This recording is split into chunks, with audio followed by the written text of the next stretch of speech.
Hello guys, welcome to my YouTube channel career guidance by Firoz sir.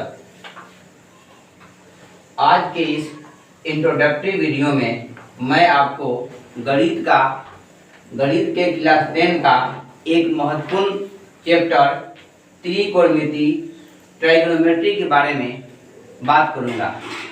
त्रिकोणमिति का चूंकि यह introductory class है, इसलिए मैं यह बताऊंगा कि त्रिकोणमिति एक्चुअली होता क्या है। वैसे तो त्रिकोणमिति गणित का एक बहुत ही महत्वपूर्ण चैप्टर है, जिसका स्कोप जो है वो काफी लंबा बड़ा हो चुका है, लेकिन आज मैं इस चैप्टर के अंतर्गत आपको त्रिकोणमिति का बेसिक जो टर्म्स है, बेसिक जो चीजें होती है, उसके बारे में चर्चा करूंगा। सबसे पहले आपको पता है कि त्रिकोणमिति का जो इंग्लिश होता है ट्राइगोनोमेट्री होता है। ट्राइगोनोमेट्री को ब्रेक डाउन करने पर ट्राई प्लस गोनो प्लस मेट्री निकल कर आता है। ट्राई का मतलब होता है 3, गोनो का मतलब होता है एंगल और मेजर का मतलब होता है माप। अगर हिंदी में हम यह कहें तो ट्राई माने हो गया 3, गोनो माने कोण और मेट्री माने क्या होता है, माप। इस प्रकार एक परिभाषा निकलकर सामने आया, गणित की वह शाखा जिसमें 3 कोणों का अध्ययन किया जाता है त्रिकोणमिति और ट्राइगोनोमेट्री कहलाता है। क्योंकि आरंभ में जो त्रिकोणमिति की शुरुआत हुई इन्हीं 3 पैटर्न के आधार पर ही, 3 कोणों के आधार पर ही, परंतु अब इसका जो क्षेत्र है वो काफी बड़ा हो चुका है। इसका प्रयोग बड़े बड़े क्षेत्रों में किया जाता है। अब आते हैं कुछ महत्वपूर्ण टर्म्स हैं जिसको समझना बहुत ही जरूरी है कि त्रिकोणमिति को समझने के लिए इन महत्वपूर्ण टर्म्स को समझना जरूरी है। सबसे पहले मैं बात करता हूँ लंब, जिसको इंग्लिश में परपेंडिकुलर कहते हैं और P से इंडिकेट करते हैं। दूसरा जो पॉइंट होता है आधार, जिसको इंग्लिश में बेस कहते हैं, इसको B से इंडिकेट करते हैं। और तीसरा जो पॉइंट होता है कर्ण, जिसको इंग्लिश में हाइपोटेनस कहते हैं और इसको H से इंडिकेट करते हैं। तो सबसे पहले मैं यह बताना चाहता हूँ कि आधार क्या होता है। जैसा कि नाम से यह स्पष्ट है, आधार का मतलब होता है वह भुजा जिस पर कोई त्रिभुज जो है वो क्या होती है, टिकी रहती है। वह भुजा जिस पर कोई त्रिभुज टिकी रहती है उसको हम लोग क्या कहते हैं, आधार कहते हैं। अब आई बात लंब का। आधार पर किसी बिंदु से जो वर्टिकल लाइन खींची जाती है उस वर्टिकल लाइन को हम लोग क्या कहते हैं, लंब कहते हैं, जिसको P से इंडिकेट करते हैं। उसके बाद 90 डिग्री का जो अपोजिट साइड होता है इसको कर्ण कहते हैं और S से इंडिकेट किया जाता है। अब यहाँ पर 2 बातें और समझना है कि अगर हम चाहें तो एंगल के मुताबिक लंब और आधार को चेंज कर सकते हैं। अगर मैं एंगल यहाँ पर दिखाऊं तो आपका लंब जो है ये नीचे वाला साइड बन जाएगा।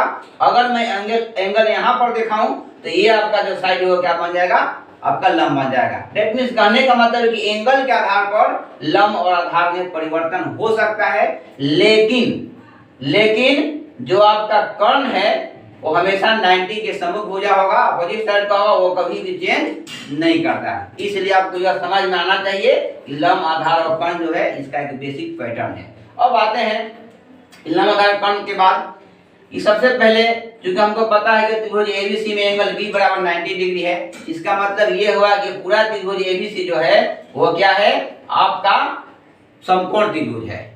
अब समकोण त्रिभुज जब है तो थोड़ा सा पाइथागोरस प्रमेय के बारे में चर्चा करना चाहता हूं। एक्चुअली पाइथागोरस प्रमेय क्या कहता है कि किसी भी समकोण त्रिभुज में जो कर्ण का वर्ग होता है अन्य 2 भुजाओं के वर्गों के योग के बराबर होता है। पाइथागोरस महाशय ने क्या कहा था, किसी भी समकोण त्रिभुज में कर्ण का जो वर्ग होता है अन्य 2 भुजाओं के वर्गों के योग के बराबर होता है। उस पैटर्न का अगर ध्यान रखूं तो पाइथागोरस प्रमेय के मुताबिक आपका कर्ण AC है तो AC का जो वर्ग होगा, दूसरी भुजा AB है, AB का स्क्वायर और तीसरी भुजा आपका BC है, BC के स्क्वायर के बराबर होगा। दैट मींस AC स्क्वायर बराबर AB स्क्वायर प्लस क्या होगा, BC स्क्वायर। AC को चूंकि S से इंडिकेट करते हैं तो ये हो गया H स्क्वायर, AB को P से तो P स्क्वायर, BC को B से तो B स्क्वायर। इस प्रकार एक हमको निकल कर निष्कर्ष सामने आया कि H स्क्वायर बराबर क्या होता है, P square plus B square. उसी आधार पर अगर मैं पी का मान निकालना चाहूं तो बी को इधर भेज सकता हूं। जब बी को भेजते हैं तो पी स्क्वायर बराबर क्या हो जाएगा, H square minus B square. उसी प्रकार अगर बी स्क्वायर का मान निकालना चाहते हैं तो पी को भेजते हैं, ये हो जाएगा H square minus B square. That means मेरे पास तीन स्पष्ट फार्मूला निकलकर सामने आ गया है।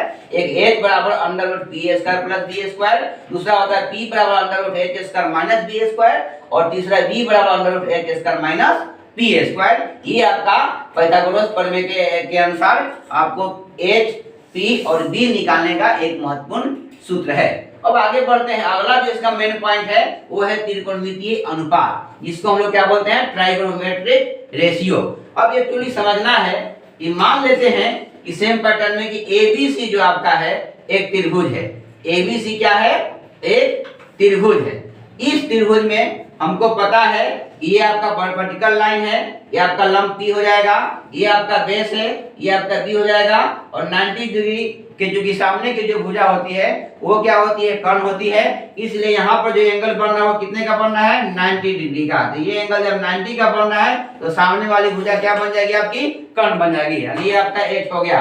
अगर इस पैटर्न को मैं ध्यान रखूं और एंगल जो आपका है ACB बराबर थीटा एक न्यून कोण है, उस अगर एंगल को मैं ध्यान रखता हूं उस पैटर्न का आधार पर एक बेसिक फॉर्मूला निकल के आएगा, sin थीटा बराबर P बटे में H, और cos थीटा बराबर क्या आएगा, B बटे में H, और tan थीटा बराबर क्या आएगा, P बटे में B। ठीक, साइन का कन्वर्स होता है, उल्टा जो होता है कोसेक होता है, तो कोसेक थीटा बराबर क्या होगा, h बाई में p, और सेक थीटा बराबर क्या होगा, h बाई में b, और कोट थीटा बराबर क्या होगा, b बाई में p। दैट मींस साइन का उल्टा कोसेक होता है, कोसेक का उल्टा सेक होता है, और tan का उल्टा क्या होता है, कोट होता है। इन छोरों को हम मिलाते हैं तो एक रेशियो प्राप्त होता है। इसी रेशियो को हम क्या बोलते हैं, ट्राइगोनोमेट्रिक रेशियो यानी टी रेशियो, और हिंदी में क्या बोलेंगे, त्रिकोणमितीय अनुपात। इस प्रकार यह त्रिकोणमिति क्लास 10 पार्ट 1 का एक बेसिक मतलब पैटर्न है, बेसिक फॉर्मूला है, बेसिक जानकारी है, जिसको देना बहुत ही जरूरी है। इस जानकारी के आधार पर आप आगे के मुख्य फॉर्मूला को जान पाएंगे और आगे के चैप्टर को सही तरीका से आप पढ़ पाएंगे। बस आज के लिए इतना काफी है।